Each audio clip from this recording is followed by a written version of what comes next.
Hello to all my friends taking part in Tubman's Starlight Soiree. I think you know I would much rather be there with you in person. It sounds like a really cool event, but there's just a few things going on, and I'm honored to join you via video. I'd like to acknowledge your CEO, Jen Polzin, and congratulate Tubman on your 40th anniversary. That's 4 decades of fighting domestic and sexual violence, supporting survivors, providing legal services, getting people the treatment they need, and educating our community. In other words, you're literally saving people's lives every single day.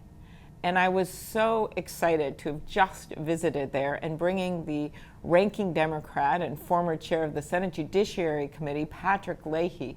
And he is still talking about everything he saw at Tubman and was so happy to have his wife there and is bringing back all these ideas to Vermont, not to mention the Senate Judiciary Committee. And as we go into the reauthorization of VAWA, Tubman is going to make a mark and continue to make a mark. Of course, you couldn't do this crucial work without your amazing employees, volunteers, and supporters, many of who are attending tonight. Thank you. As you know, I've been confronting these issues since long before I became a senator. I was county attorney, and back then I would have a poster right outside my office so that everyone that walked in would see it. It was a picture of a woman beaten up with a Band-Aid over her nose, holding a little baby boy, and the words read, "Beat your wife, and it's your son that goes to jail." That poster reminded everyone that domestic violence and sexual assault don't just hurt the immediate victims. They hurt the children, the families, the entire communities. We know that kids who see violence happen are up to twice as likely to commit it themselves and to continue the cycle. That's why I worked so hard to make sure that the Violence Against Women Act was reauthorized a few years ago. Through my work on the Judiciary Committee, I helped craft the Senate version of the bill, which was so much stronger than the House, and it passed on a bipartisan vote of 78 to 22. The House was dragging its feet on the tribal provisions, the GLBT provisions, the immigrant provisions, and then something happened. We got all 20 women senators, Democrats and Republicans, to vote for the stronger version. And what could the House say then? It passed. First and foremost, VAWA ensures that law enforcement has the tools to prevent and prosecute domestic and sexual violence, and it ensures victims have the support they need to get back on their feet.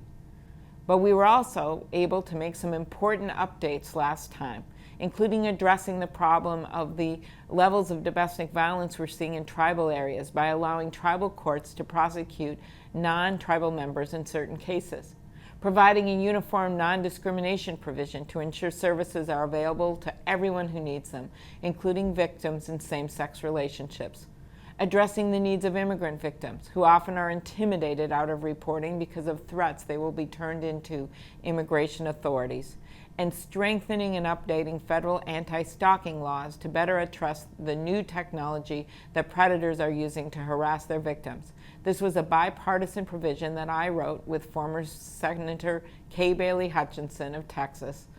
So I was so impressed by who we met just last week at Tubman. Amazing advocates and people, leaders in the community, some of the survivors that were there, all working to help strengthen VAWA the next time it comes up for reauthorization. VAWA also helped gain momentum for federal legislation on sex trafficking. As you know, I led that bill with Senator John Cornyn of Texas, and it helps us to tackle sex trafficking on the front line with grants, with help. The new law includes my bill to help ensure that minors sold for sex are treated as victims and not as criminals. That provision was modeled after Minnesota's safe harbor law that our state lawmakers worked so hard to pass.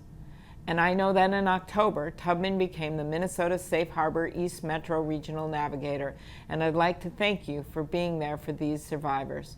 One of the things that's really inspiring about working to end domestic and sexual violence is that it's an issue that brings everyone together of all faiths, all political beliefs, and all backgrounds. Look around the room today.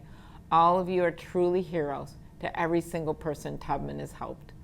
So congratulations on 40 years and happy next 40. Keep up the good work. You deserve it.